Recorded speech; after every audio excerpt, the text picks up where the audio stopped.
Joe Zika's taking a brief walk down memory lane. I'm at the Kensington, Armitage, Seminary, and Kenmore in the DePaul neighborhood, looking at the rear yard and parking area of a project I rehabbed 30 years ago now, from 50 1- and 2-bedroom apartments into 36 2- and 3-bedroom single floor and duplex units, 8 of them single floor, 28 of them duplex.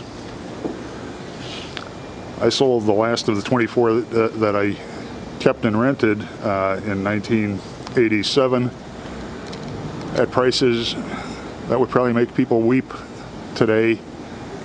Lower level duplexes, 1,700 square feet, I sold in the 110s, 120s, and 3-bedroom, 2.5 bath upper duplexes at 1,900 square feet with 2-story living rooms, I sold in the 140s. Some of the trees I planted 30 years ago.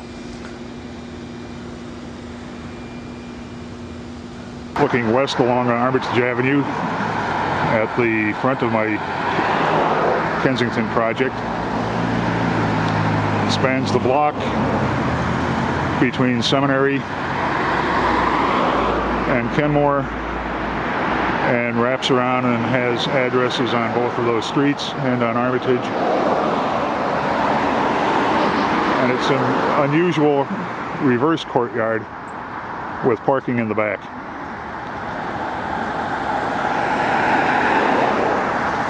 As you look at this part of DePaul now, it's hard to think that it's very difficult to convince brokers to even consider this a viable area 30 years ago.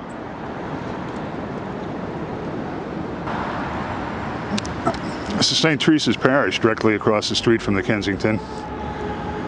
At the time I relocated the 50 families that lived at the building, shortly after acquiring it for $1.1 million,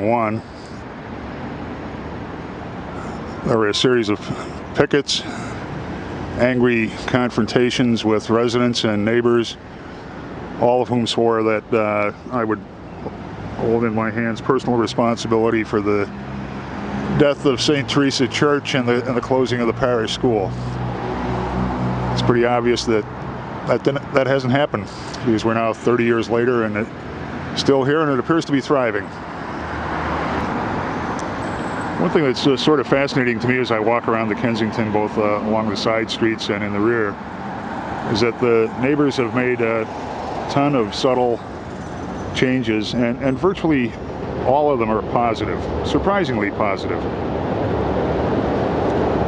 The building as a whole looks better than it did when I first got rehabbed it 30 years ago. This building, as well as any, symbolizes the changes in this part of the DePaul area in the 30 years since I first moved over here.